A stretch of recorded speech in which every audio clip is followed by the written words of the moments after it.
केरल और तमिलनाडु में पोंगल, कर्नाटक में जो है संक्रांति, पंजाब हरियाणा में लोहरी, बिहार यूपी में खिचड़ी और कई जगह पे इस दिन पतंग को भी उड़ाना शुभ माना जाता है। जी हाँ, मैं बात कर रहा हूँ मकर संक्रांति की। इस दिन सूर्य जो है दक्षिणायन से उत्तरायण होते हैं। 14 दिसंबर से 14 जनवरी तक का पीरियड जो है वो खरमास का माना जाता है, जो कि अशुभ माना जाता है, और 14 जनवरी से पृथ्वी पर शुभ दिन की शुरुआत मानी जाती है। नमस्कार, मैं हूँ Sandeep and let's get started.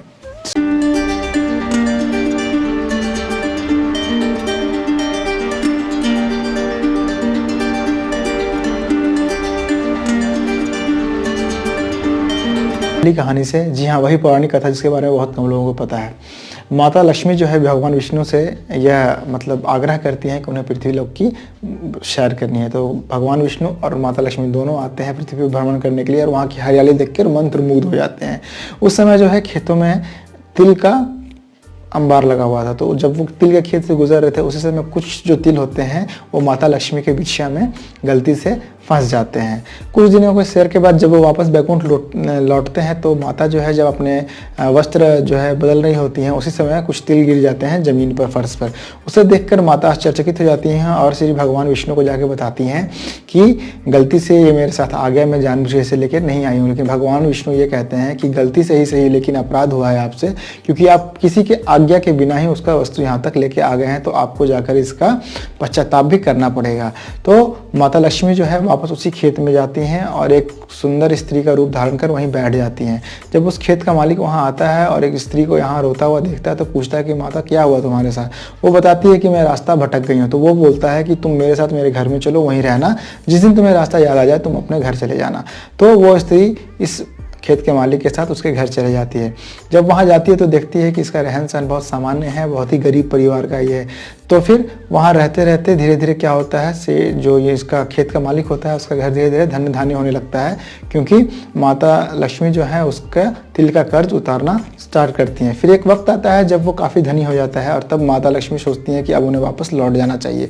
उनके लौट जाने की बात सुन करके जो है खेत का मालिक बड़ा उदास हो जाता है। तब माता अपने असली स्वरूप में आती हैं और उन्हें ये बोलती हैं कि एक दिन जो है गलती से आपका जो है तिल जो है मेरे पैर में लग के बैकुंठ चला गया था, उसी का कर्ज उतारने में आई हूँ। तो आज से जो मकर संक्रांति का दिन है, जो भी तिल के साथ मेरी अर्पण करेगा, मुझे मतलब आराधना करेगा, उसका मैं तिल का कर्ज उतारने ज़रूर आऊँगी। और उस दिन से मकर संक्रांति जो है तिल के साथ लोग मनाते हैं और जो भी तिल का भोग लगाते हैं माता को, माता आके उसका तिल का कर्ज ज़रूर उतारती है।